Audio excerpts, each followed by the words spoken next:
Welcome to A Doctor's View with Dr. Polivios, a podcast discussing everyday topics in health, fitness, and mental well-being, as well as providing an insight into medical life and its challenges.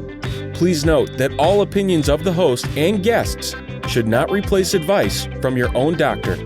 Now sit back and enjoy the show.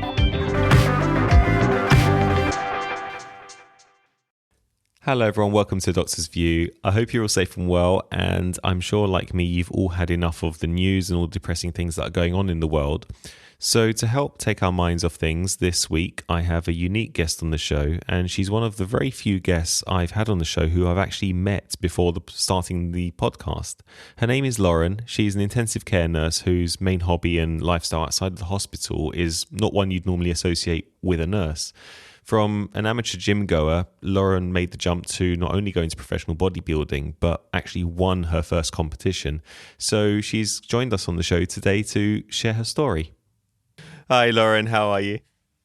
Hi, I'm good. Thanks. Are you? I'm good. Thank you. It's been a really, really long time since we've actually seen each other and worked together. Yeah. And I know albeit this is a virtual conversation, but I wanted to have a chat with you because, as you know, this year and this season, I'm going to be chatting to various guests. And this time I thought I'd talk about people that are inspiring and have done different things, both in medicine, outside of medicine.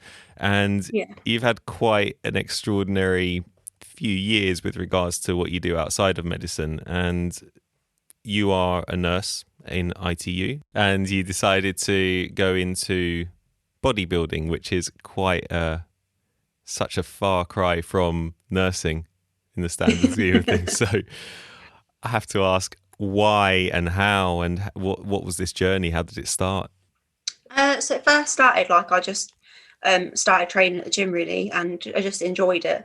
And then I found my coach, Rebecca Kadas, because I've always liked training, but I didn't really know how to eat as well along with it and gain muscle that way.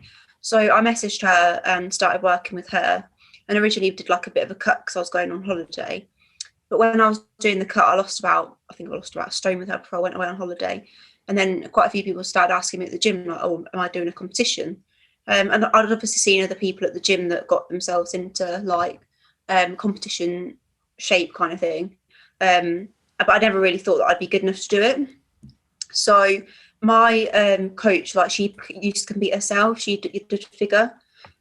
So when I mentioned it to her, she was like, "Oh yes, definitely," because she said she was thinking that she'd like me to compete, but she's not one of the coaches that kind of pushes people into competing. She likes people to say, "Oh look, I want to give it a go." So after that, we did when I got back on holiday, we did a gaining period. Where I put on a lot of weight, but towards the end of it was really uncomfortable because I couldn't fit in my nurse's uniform. In fact, I got stuck in my nurse's uniform once and someone had to pull me out of it. No way. Because I've obviously had to get to the point where I was really uncomfortable, which was fine. But towards the end, I was thinking, oh my God, I'm actually quite chunky for me. And a lot of people started commenting on it, but it's part of the process, and when I started doing my gaining phase, I wasn't at a lower body fat percentage anyway. So it was kind of I knew it needed to be done. And I was kind of thinking, I'm starting prep soon. So it's a purpose weight gain. I just mentioned it to her. So the purpose, you put on weight and gain muscle kind of thing. But unfortunately, when you gain muscle, you do gain some fat along the way too. So it sort of comes hand in hand. So then I mentioned to her previously when I was about competing and stuff, and we did a gaining phase together, and then I cut down for 21 weeks for my show. So I just fancied a challenge really, just seeing if it was something I could do. I've never been massively body confident anyway, and even going and wearing a bikini on holiday, I'd get stressed myself out over it. So it was such a big challenge for myself to actually go on a stage in front of hundreds of people and just my bikini. Gosh, but I can't imagine. So I was actually quite nervous about it, but I obviously it all paid off in the end really. But yeah, just a challenge really, and it was something that I just liked doing, just enjoyed it. Yeah, because it's been a while since we have worked together, but I remember in the year or two that we were working together, I knew you were going to the gym quite regularly then, but you're always this Yeah. small petite person on the ward, So when I saw posts that you put up, sort of caught me by surprise, as it were, because I hadn't been very active on social media at that time at all, and then all of a sudden this post comes that you're sort of you put a before and where you were at that time shot, and it's like, oh my goodness, it's like this is Yeah. I think the important thing to notice about like bodybuilding as well is bodybuilding's an illusion. Like if you looked at me now and I just there in my underwear, I'd just look like a normal person. But then when I pose, it's completely different. I look muscular, but like unless it's because you put yourself into shapes and positions to show off your physique. So when you see all these like people on Instagram that are showing off their bodies and posing and stuff, they don't walk around like that all the time, And I think it's quite good actually. Like recently, a lot of people are doing like realism things because to have your abs, like you have to really pull and suck them in, but you don't walk around like that with them all the time because they sit loose normally. And I think people fail to realize that, and they get this like idea of like that's how I want to look all the time, but it's just not maintainable. Like you could have, when I was on prep, I woke up with abs in the morning, and by the evening I'd have a bloated belly because you eat food and it just, that's how it sits. Yeah, I can. It's interesting to hear that from, coming from someone like yourself who obviously has done this professionally and you've won competitions with doing this, with showing off your body and your physique. And it's really interesting to hear that perspective, actually. It's something that I think is lost a lot on, especially the younger generation, sort of growing up with seeing nothing but these pristine sort of, even for men as well now, more so.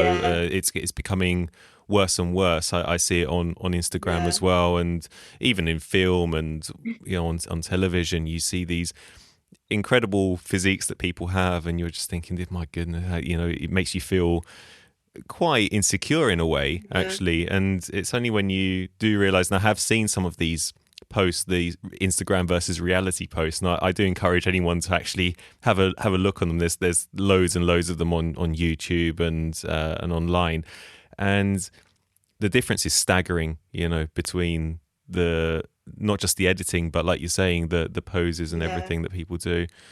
And like, taking pictures in lighting as well, like different lighting makes you look completely different. like I can go to the gym, and in the gym lighting I can look really ripped, and then I'll come home and look really like soft. And it's just like people take their photos and upload their photos on Instagram in their best lights, in their best physique, in their best positions.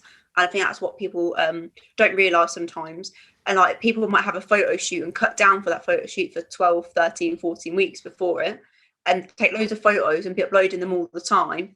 But actually that might not even be what they look like now. And I think like there's been a lot of like posts recently, especially in the bodybuilding world, like people learning to be comfortable in the off season, where you are at your higher body fat percentage, because you can't maintain a body fat of like 5 to 10%. It's just not possible. Like you're cold, you're hungry, like I was up every night peeing every 3 or 4 times a night. Like you can't maintain it. It's just not possible. Like you're sleeping all the time. Like it's just, it's not a maintainable physique. And that's the important thing I think people seem to forget, especially post show. There's lots of like post show blues.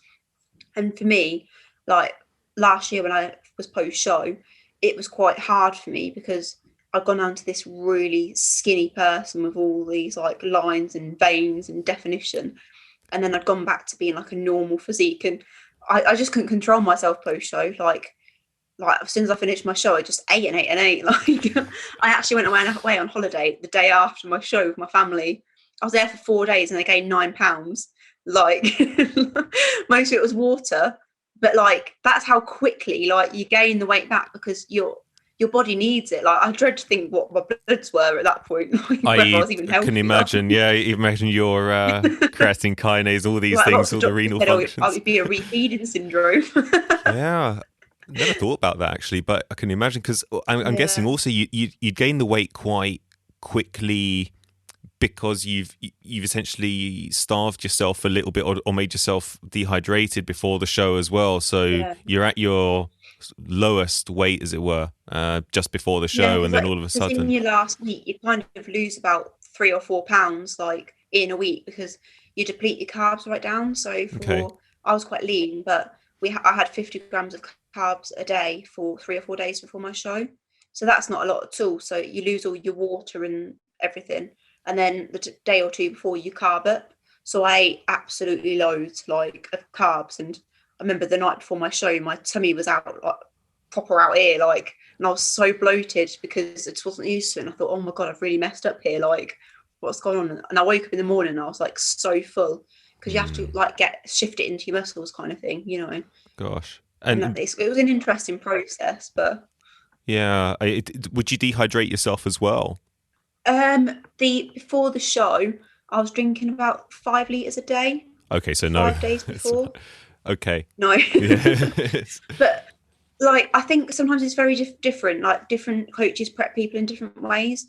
Like, I did the bikini category, and a lot of the girls that were doing the bikini category hadn't ate anything or drank anything all day up until their show. And bearing in mind we got on the stage in the afternoon, like, they didn't really have anything at all.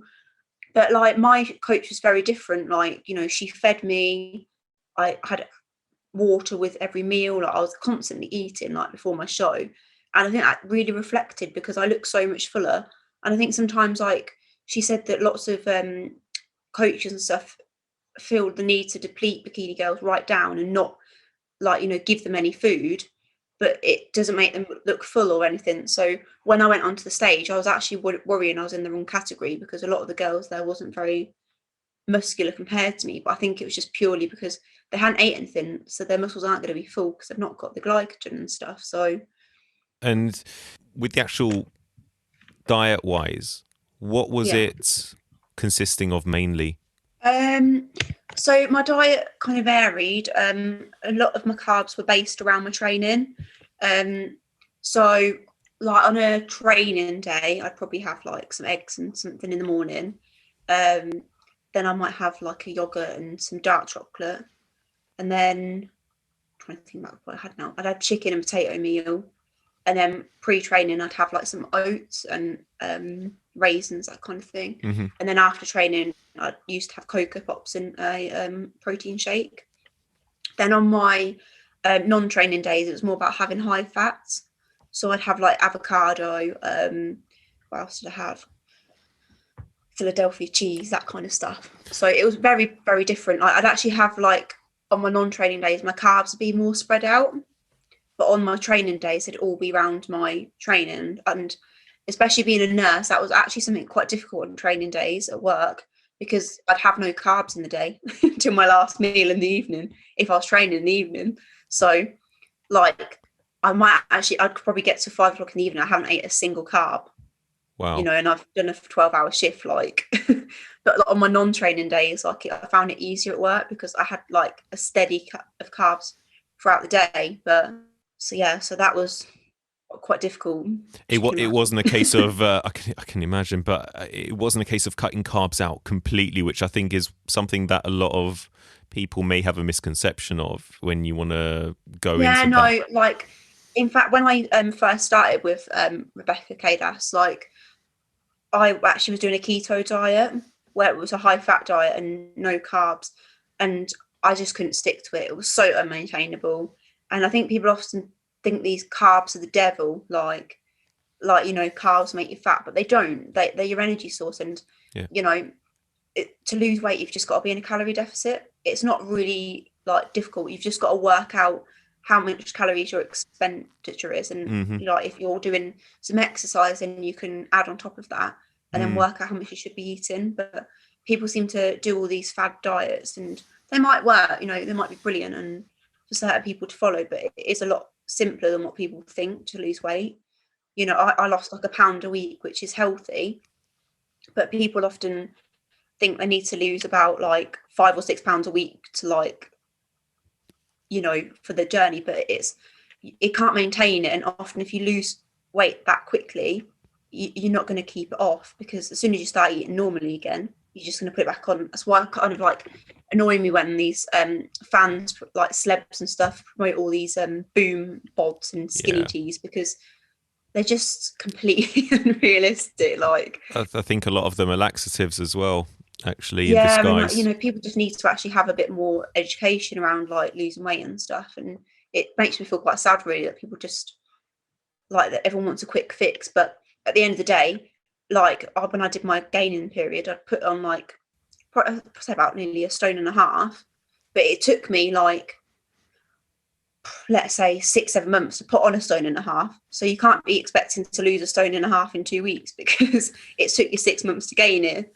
Do you know what I mean? Yeah. So this gaining period, this is obviously before you start putting on the muscle and doing the training, the hardcore training, as it were, I imagine. Is that correct? And you do this is purely just to give your body enough mass to essentially convert later on into muscle. Is that what the principle is? So what you do is you go into a bulk. So they call it a bulk gaining phase kind of thing. So it's basically you're just in a calorie surplus.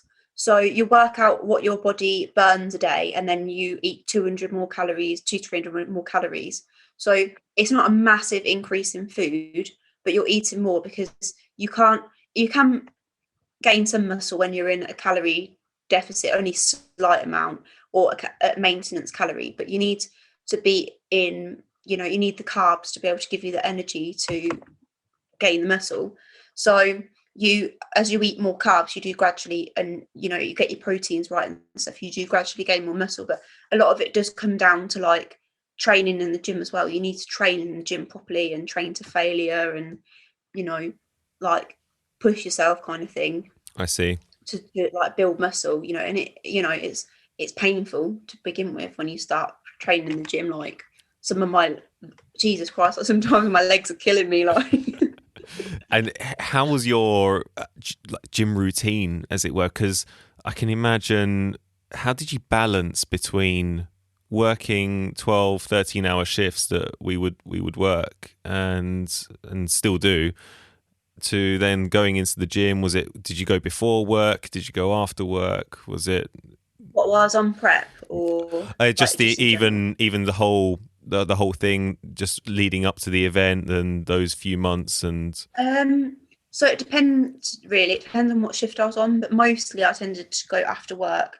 So even now, like obviously we can't go because of lockdown, but I tend to do most of my gym sessions on my days off.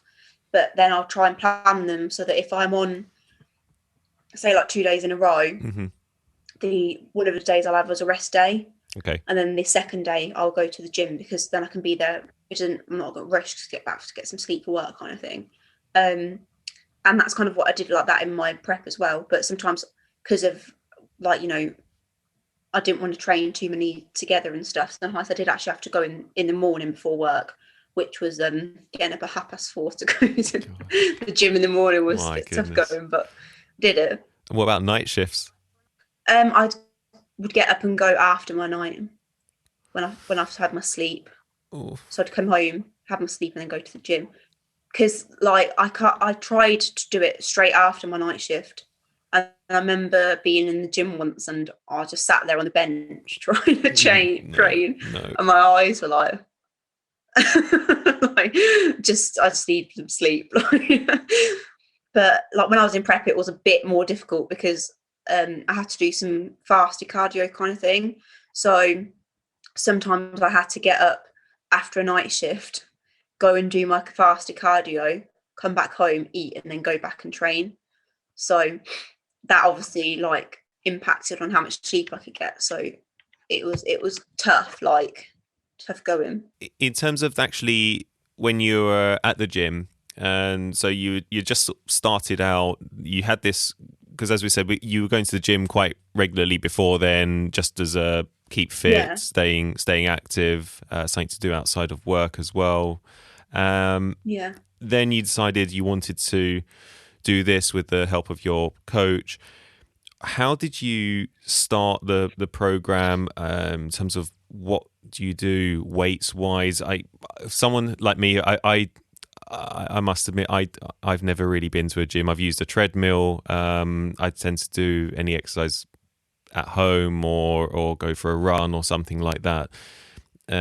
So I wouldn't have the first clue as to how to start building muscle and doing all these things. What is the Yeah. what is the way you do it?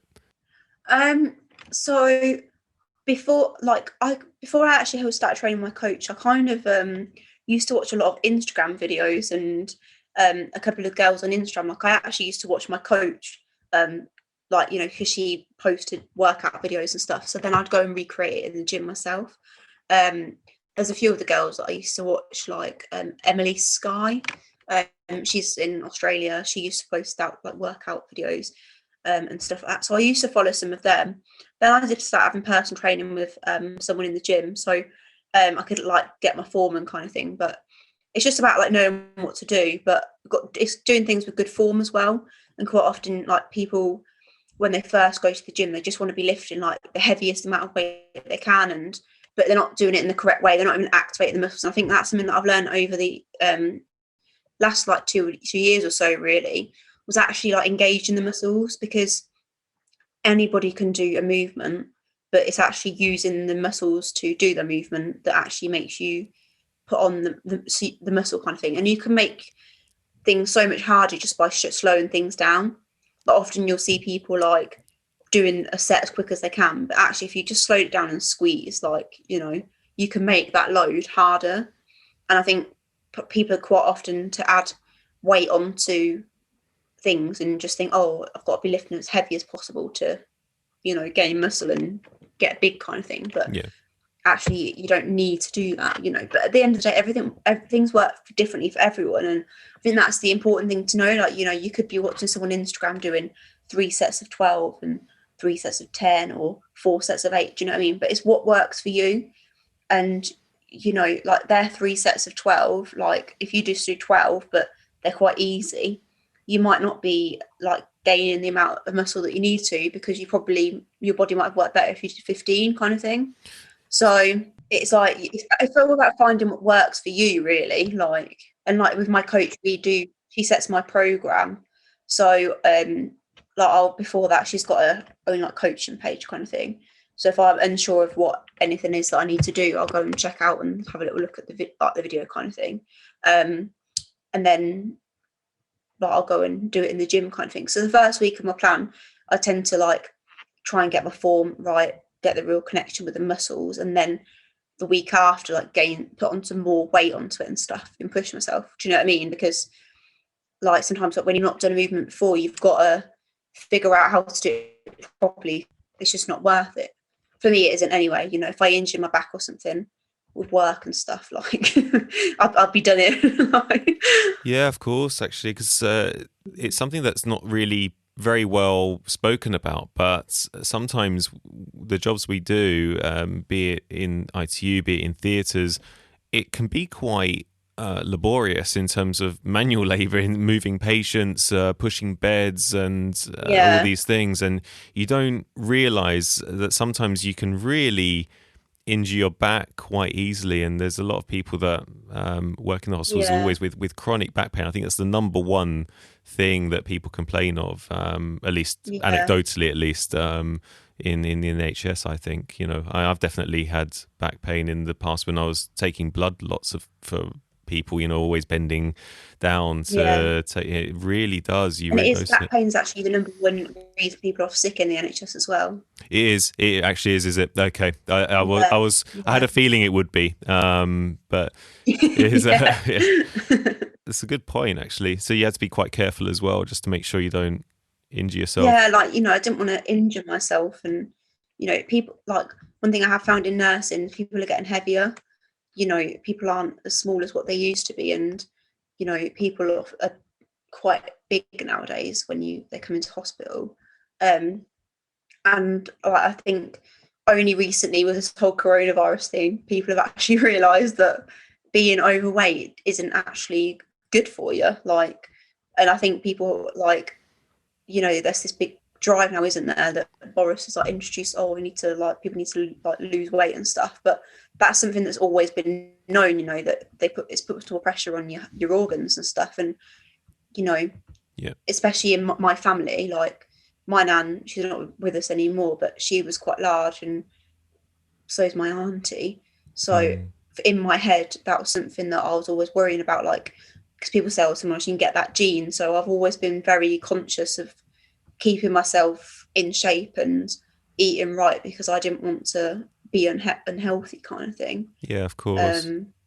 So yeah, you are right. I mean, the population size literally is actually getting bigger. I've noticed it in patients as well. The average patient, and trying to find, you know, on a normal list, I have have at least 2 patients who are not just overweight but obese, and that has actually increased over the years. You know, before, I mentioned this on another episode, but before, if you were over 100 kilos, say, not that long ago, you had to have a special bariatric anaesthetist for your procedure, whereas now we're all trained as bariatric anaesthetists right from the start. You know, there's very rarely do I get a patient that's under 100 kilos nowadays. Sometimes, of course, it's within their body frame, you know, that they are very tall, or that it's their build and their BMI is normal, as it were, or they might be a rugby player or something along those lines, where you can expect a higher weight. But more often than not, it's just down to overeating and not exercising enough. I think it's like key to remember as well that like your weight doesn't influence you at all either. And I think that's something that females really do seem to forget. You know, people often define themselves by how they feel by a number on the scales. And like, I know myself, like, or when I was younger, I just wanted to be in the 9 stones. And now I'm 11 stone 4, you know, and people would look at me and wouldn't think I weighed that, but it's because I have some muscle and, you know, I'm toned. And like, if you want to get into like bodybuilding, you've got to prepare to let yourself be heavier. And I think as well, like, you know, when you get people, you know, especially patients at work and stuff, they don't look like 100 kg, but they are, because they've got that muscularity behind them. But you know, it's like females as well really beat themselves up over their weight, but actually, you know, I've just learned to like how I feel in my clothes. Like, and if I feel fine in my clothes, like, what does it matter on a scale? That was really something actually after both my show, that I was 8 stone 11 when I stepped on stage. So now I'm at like 11 stone. Like, it took me a long time to accept the fact that number had gone up, but like, people would look at me and still think I'm really, well, I am still skinny, like, do you know what I mean? Like, but people would look at me and would still like would still think I weighed probably that, but I don't. But it was quite actually nice post show that when people would see me put on some weight, like, lots of people said like how they didn't actually like me looking like that, and, you know, they think I look miles better now. And, you know, because people often do think that you have to be muscular and really skinny for, you know, people to think you look good and stuff, but actually, you know, most people actually prefer people a bit like normal. Not bulky, but like a bit like womanly. Do you know what I mean? Like, sure. Because it's just not like, it isn't maintainable. And you know, what is it there on that note? Because obviously you had to look a certain way on stage in order to, because you won your competition that you entered, and what is it they're looking for as such? So if you were, say, too skinny, that wouldn't go in your favor, I'm assuming. And if you were a certain way, if you hadn't prepped enough, obviously that wouldn't go a certain way. But what is the actual criteria they're looking for when they're judging you? There's quite a lot of different federations. So it's all about finding one that fits you. I chose to go for UK Ultimate Physique for my first one. I was going to go for the UK Drug-Free Bodybuilding Federation, but they wouldn't. If you competed with them, you couldn't compete with anybody else. That was in the rules to begin with. Okay. So it kind of put me off a little bit. But I was actually quite nervous about doing that one, because I'm a natural athlete myself. And I was actually quite nervous about going up on stage, thinking, like, I haven't used anything to prep for this. I didn't use a fat burner, not use anything to help me gain weight apart from food, like. And then I could be up against somebody that has been using that kind of stuff. Do you know what I mean? What's So the fat burner? it could almost be unfair. So fat burners are like things that help you like burn fat to lose weight. Okay. Is that like a supplement or So some coaches do, yeah, it's like a supplement, but I never used it, you see. So, but some like girls do. I can't remember one people often use. There's it's the name of one, but I can't remember it because, like I said, I haven't used it. But people will use it to help stimulate their fat loss, kind of thing. okay. It's unsure whether these things actually work, kind of thing. But Yeah. but obviously, you know, it's a drug, and like, you know, you could be up against somebody else that's been using that, and it's almost like that.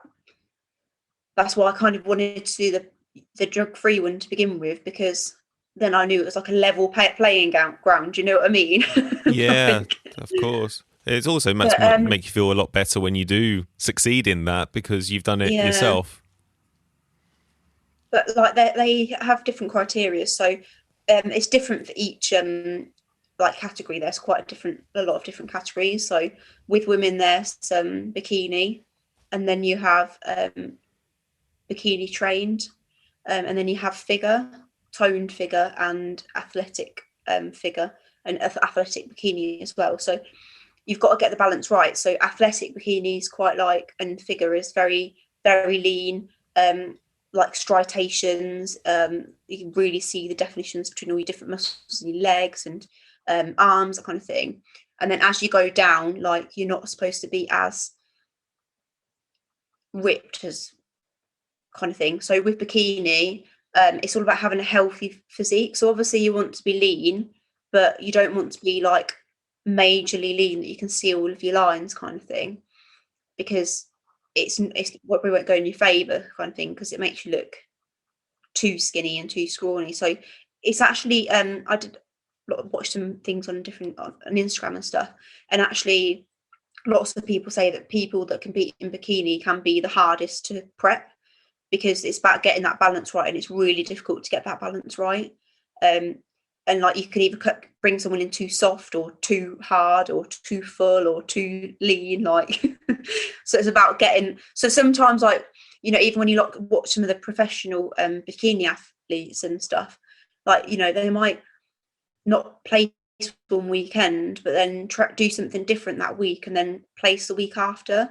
You know, and there's a few girls that I've watched that they didn't place because they were too muscular on top, but then the next week they did another competition and they just tweaked things a bit. They came in a Right. little bit less muscular and then they placed. So it's very fine tuning. That it's quite, I think what some people do actually is skip between different like prep coaches quite a lot, from what I can see.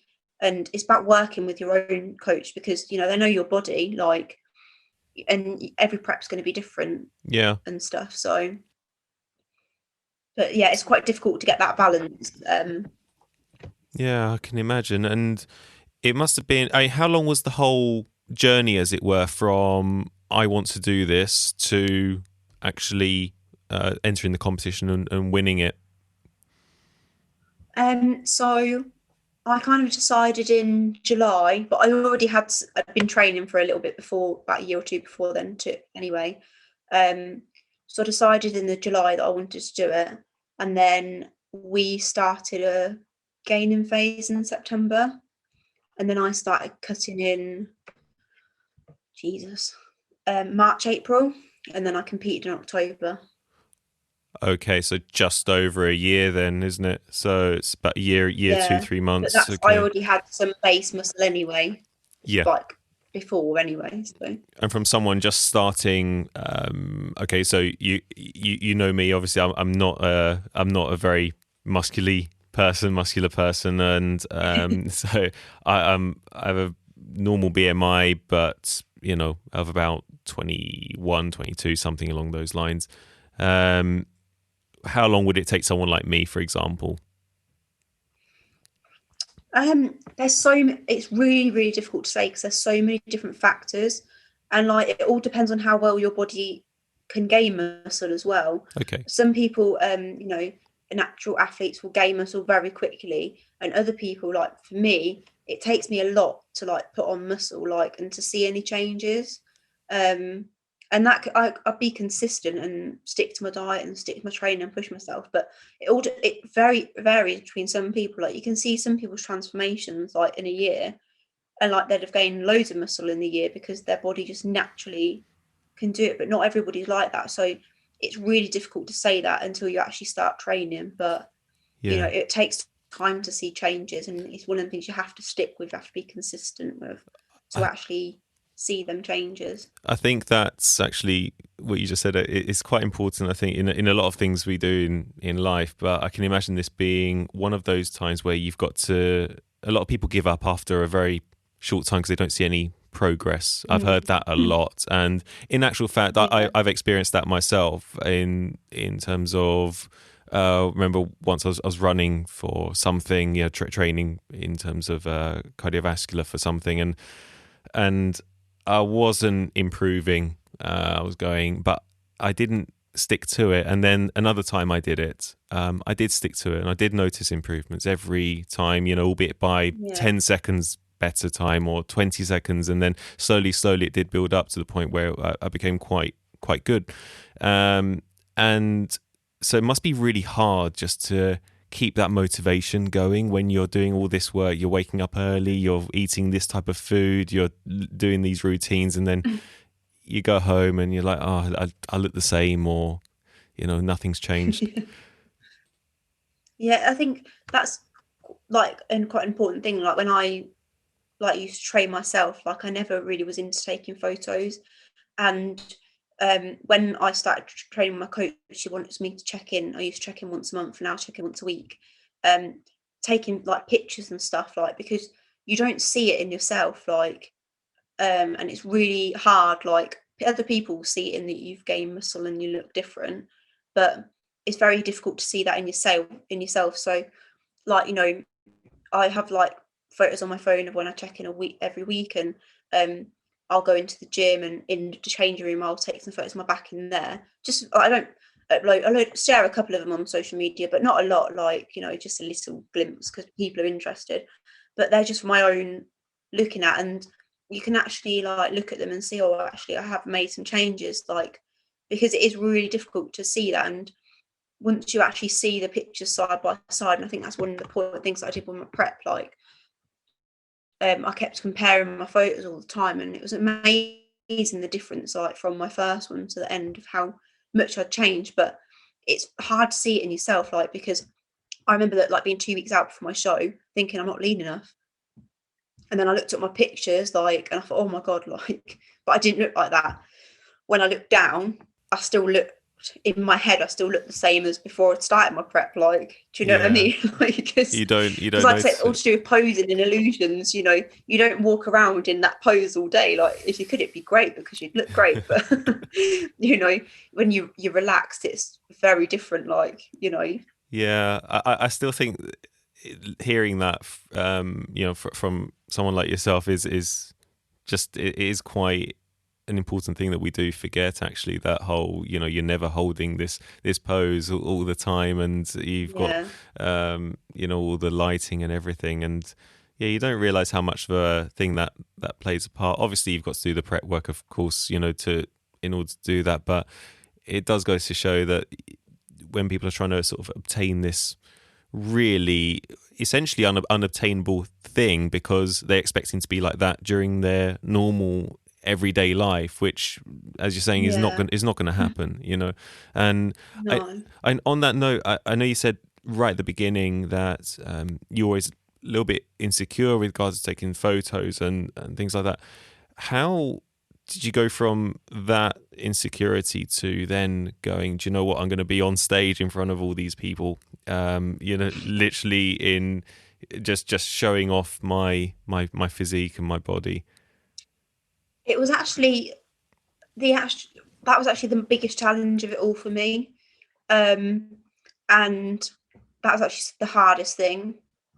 The training and diet was actually easy for me, but getting into that mentality, like even like when I was doing the posing in the studio in the gym, like quite often I'd change into like a bikini top in my like leggings and stuff.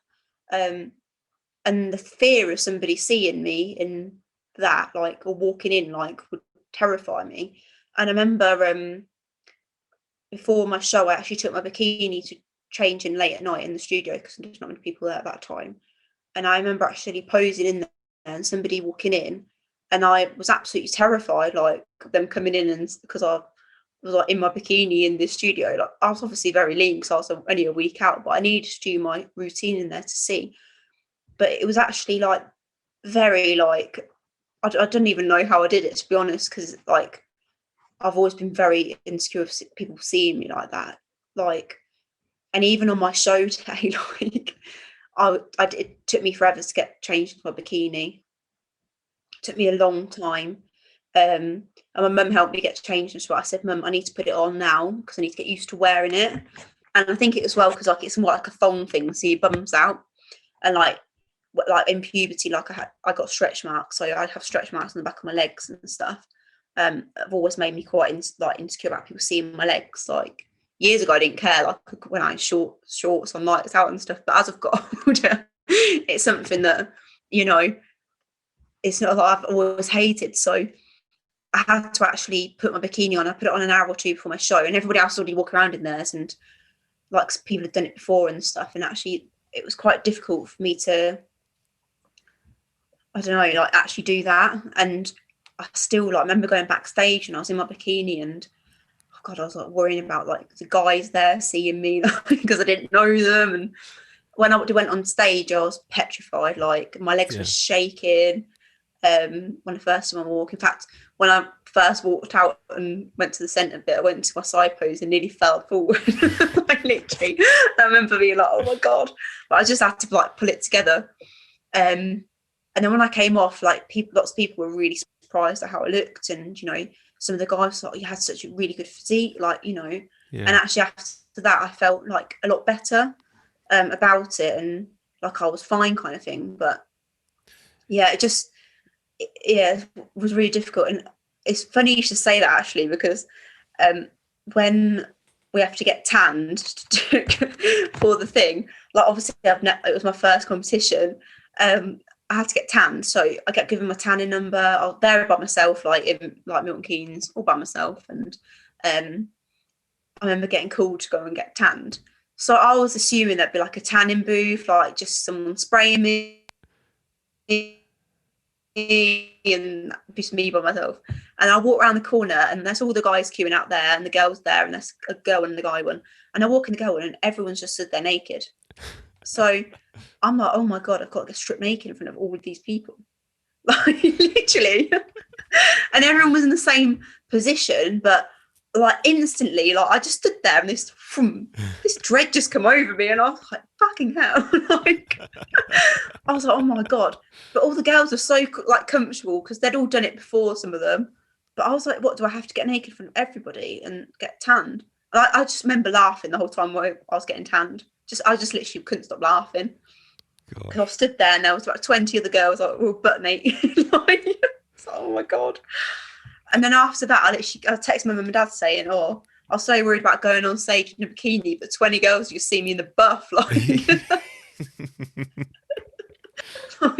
but apparently that's what it's like at every show. Like it's quite a common thing. So I wasn't aware of that. So that was quite a shock for me. Like, and I imagine you've got some of the regulars just sort of sitting there chatting to you normally as if it's just a normal thing, a normal process. Yeah. Gosh. And in fact, actually, when I like did get tanned and strip off and stuff, I actually like looked. It's difficult, like trying not to look at other people, but you're kind of like, oh.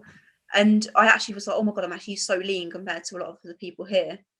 And I didn't actually realise how defined my body was until like I was actually in that moment. Do you know what I mean? And actually, in a weird way, I felt quite proud that I'd got myself into the condition that I was, like not slagging any of the girls off or anything at all, but I couldn't actually, because in my head, like you always think, oh, you're still a bit like chunky kind of thing. But in my head, like at that moment I thought, well, actually, I'm actually in quite a good condition for this show. Well, it's really good that you managed to hold that perception of actual reality in that time, because a lot of people that you read about and you hear all the stories and the articles whereby people go the wrong way in terms of weight loss and all the regimes that they do, because they've got no perception of what they actually look like. And so, say in anorexia, for example, when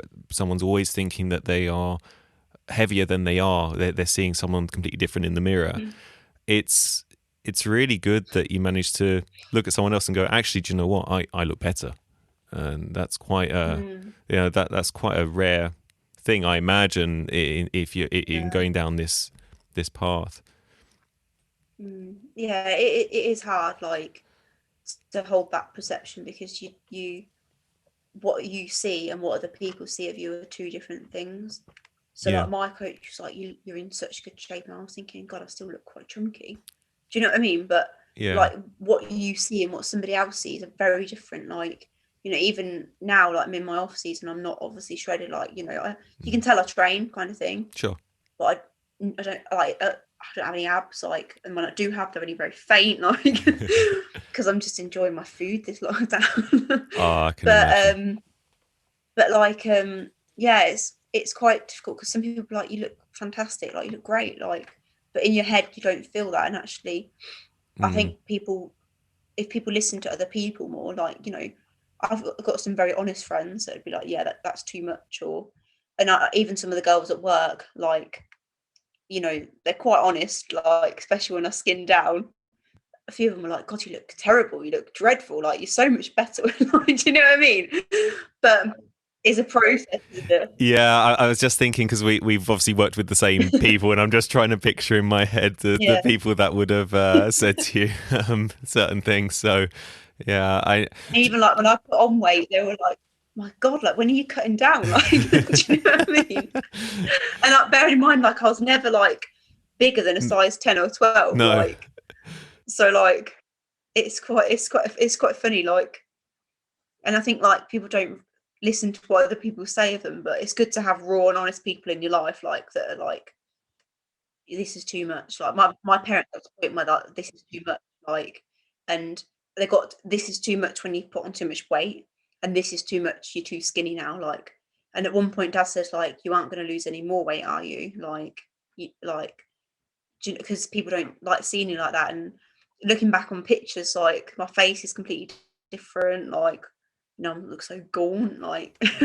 Yeah, you lose track of things, you know, when you're going down that path. And yeah, were you buying? I know you said you had to be helped out of uniform when you were gaining in the gaining phase. And were you actually, because you're getting bigger and bigger muscle wise as well later on? Were you buying new uniforms, new outfits, all that for work and clothes and things like that? No, so with work, it was only the last week there was one uniform that was a bit too tight on me, and I'd packed it and couldn't get out of it.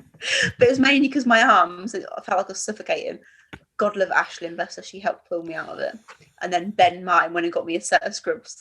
Like, literally, I was so embarrassed. I was like, oh my God. But like, I've just been out for dinner, and like, I think I was starting prep like a week after.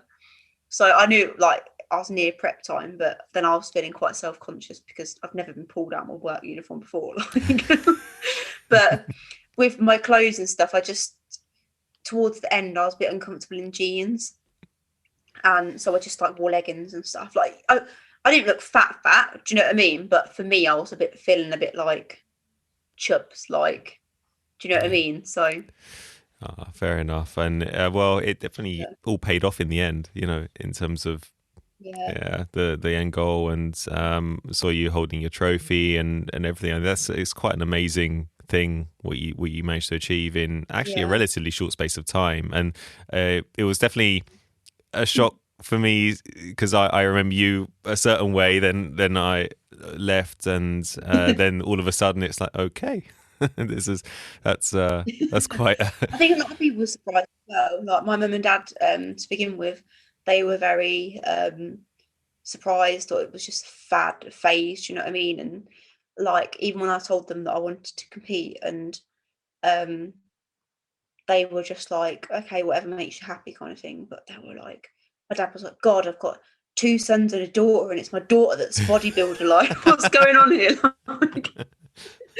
But when it actually came to show day and I won, they were like so made up. Like, mum was in tears, and dad was like, right, when's your next show? When are we? Do you know what I mean? Oh, wow. They were so buzzing. Like, and I didn't expect to win at all. Like, obviously, my aim was to place. I really wanted to place, but I never expected to win at all. So when I did, like, my mum and dad were actually so shocked and like really, really overwhelmed at it. And like, I think it actually thought, oh, actually, like, she looks alright. Like, and I'd worked so hard, like, so it was worth it. But yeah, like, it's definitely been difficult this year to train though, with like the whole coronavirus thing and stuff, and motivation, like, you know, has been really low. I was actually quite motivated last lockdown to train until I became unwell, and then that took me a little while to get back on my feet. But this second lockdown has hit me a bit more. I just haven't really been able to find the motivation to train. That's been quite hard. Yeah, I wanted to ask you sort of, I mean, obviously the gyms haven't been open for a long time now. I think, did they open briefly at one point after the first lockdown? I can't remember. Yeah. You can imagine when the gyms opened again, it was absolute chaos. And I can imagine there being a lot of people who, how can I put it? You probably weren't happy to see in there, maybe using up machines and things. But when they actually reopened after the last lockdown, I thought it was going to be really manic, but I was actually quite surprised it wasn't at all. And it tended to be a lot of like young lads that had gone back. Not a lot of the girls had gone back, but a lot of the older people didn't return or anything at all for a good little while. And only until sort of just before the last lockdown, I started seeing some of the older guys in there that I speak to and stuff. There's one guy that must be in his 60s, 70s that always comes out as a conversation with me, and I hadn't seen him for like weeks and weeks. But I think it took a lot of people their confidence to go back and be mixing and stuff. And I think with the gyms and stuff, I don't like. I know obviously, you know, it's a place where people go and collect together, but it's something that we've been doing in the gyms forever, social distancing. Like, people don't go in each other's spaces, you know, and even after, like now, like, people clean all their stuff. They clean it before and after. It's much more hygienic than what it ever used to be. And there's been such a small amount of cases actually come from gyms that I think a lot of people are really angry that they're shut. And it really impacts people's mental health as well. Like, and it really did like mine when they closed, because I kind of felt like I just, like, obviously, you know, I suffered with acute anxiety for a bit. And I kind of felt like I just got my life back on track. And my coach keeps saying to me, oh, you need to like train at home. But I can't get motivated to train at home. Home is my relaxing place. And I find that really difficult to swap over and train. And I really want to do a competition next year, because I was going to do one this year, but obviously with everything that's going on, I just decided not to. I didn't want to give up chocolate for 12 weeks and then get my show cancelled. Like, I'd be really and also we had a conversation as well with me being a nurse during the middle of the pandemic. If I put my body through that stress of prepping and I catch coronavirus, I could be really poorly with it. And it's just not worth it. And it's something we decided very early on in the March when it kicked off. And I kind of had a thought about it, because she was asking when are we going to do shows and that kind of thing. Yeah. So I just said, look, I've made this decision. Lauren, thank you so much for chatting to me. It's been lovely chatting to you again after so long. And thank you for having me. Pleasure. That was my interview with Lauren. Apologies for some audio problems. As you can probably tell, long distance podcasting, it has its challenges, and it's not something I particularly enjoy. I much rather have people in studio or just go and meet them, but unfortunately needs must in these times. And I do look forward to the time where I can actually go and visit someone and have a good chat. But in the meantime, I hope you all stay safe and well. And as always, please look after yourself. I'm Dr. Bolivios. Goodbye. Thank you for listening to A Doctor's View. If you're enjoying the show, please don't forget to subscribe or follow on Apple Podcasts, Spotify, Google Podcasts, or your favorite podcasting platform so you don't miss a future episode. If there are any topics you would like considered for the show, please get in touch via email at adoctorsview@gmail.com or visit adoctorsview.uk. And be sure to follow the show on Instagram at A Doctor's View for some behind-the-scenes posts. See you at the next episode.